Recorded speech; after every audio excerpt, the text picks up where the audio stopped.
Welcome back, ladies and gentlemen, to another episode of Dr. K-12. I apologize, it's been a little while. I haven't made many videos, and that's because I've been on a couple of difficult rotations and night shift, and it's just, it's hard to make videos that are good quality. But soon I'm going to go on a couple of trips, going on a medical mission trip as well, so perhaps I'll live vlog from that. So don't forget to hit subscribe and turn on your notifications. Today's topic is about board studying, so if that's not your thing, you can probably stop watching from here on. This is a topic that one of my viewers wanted me to make a video on, and I think I have a few pieces of advice. This is a difficult topic to talk about because everyone has a different learning style, but I think that I want to leave you all with 3 takeaway points. So the first takeaway point is that you should have one review book that's sort of like your Bible. And whatever other resources that you use, such as board review videos, board practice questions, or Pathoma, whatever it may be, that you compile all that information into your comprehensive review book. So the book that comes to mind for USMLE Step 1 or COMLEX Level 1 is First Aid. And again, First Aid by no means is comprehensive in the way that it has all the information that you need to know for the exam. There's just no way to fit all that information in 300 pages. But it is a very good book, and it forms sort of a skeleton and foundation that you can build upon. And the reason why I say this is because some people like to use multiple resources, one book for pharmacology, one book for pathology, one book for physiology, and I think if you do that, there are certain topics that certain authors may leave out of each book, thinking that it's better suited, discussed in another text, and that can lead to a lot of gaps in knowledge. But a comprehensive review book ensures that all topics will be covered in at least one chapter throughout the entirety of the book. And once you've completed this comprehensive review book and you've compiled all the other information that you've learned from other resources, you can use that then to review it from cover to cover 3 to 4 times before your exam. You want to get to the point where when you're doing practice questions, you see a keyword, it triggers your mind, and you can almost see that table or graph that the answer to that question is on in the book that you're using.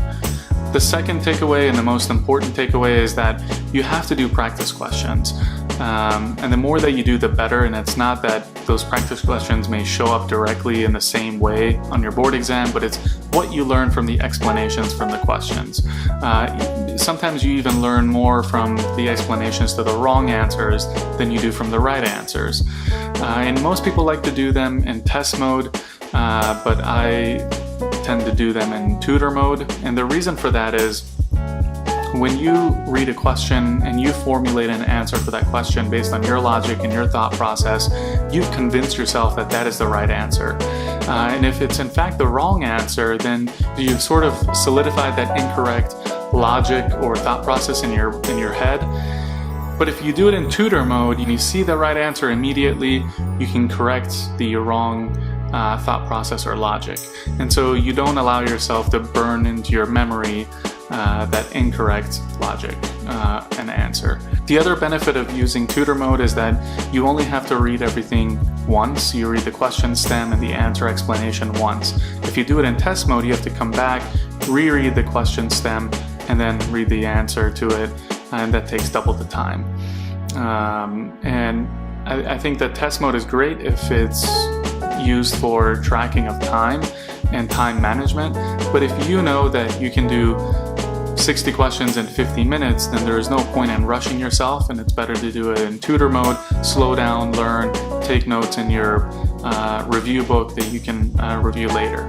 So for me, overall, I studied about 12 hours a day for my Step 1 exam, at least 12 hours a day, and 8 hours of it was reviewing my quote-unquote Bible book, and then the remainder of the time was spent doing 200 to 250 practice questions. And it seems like a lot, but again, in tutor mode, it doesn't take that long. And for USMLE Step 1 and COMLEX Level 1, I think I did 12,000 unique practice questions. For Step 2 and Level 2, I did 8,000 practice questions. And for Step 3, I did 4,000 unique practice questions. So I really think that that's the key to success on the board exam.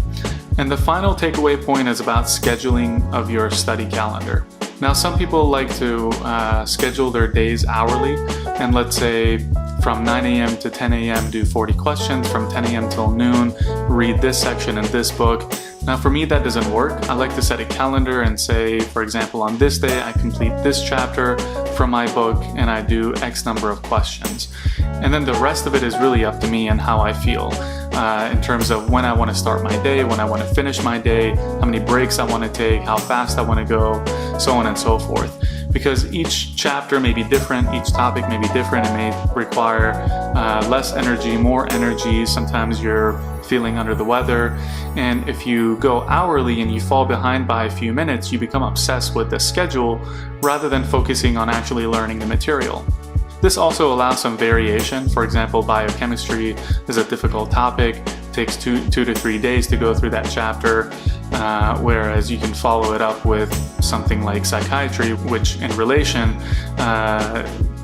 is a shorter chapter, so you can get through it quicker and have an easier day and sort of break up the pace of your studying schedule. So those are the 3 tips that I have for studying for board exams. I hope it helps. If any of you have any other tips or tricks or different ways that's worked for you, leave it in the comments below. And again, hopefully I'll have some more interesting videos. I'm going to invest in a drone, so we'll have some nice drone shots as well for the B-roll. But thanks for watching, and I'll see y'all next time.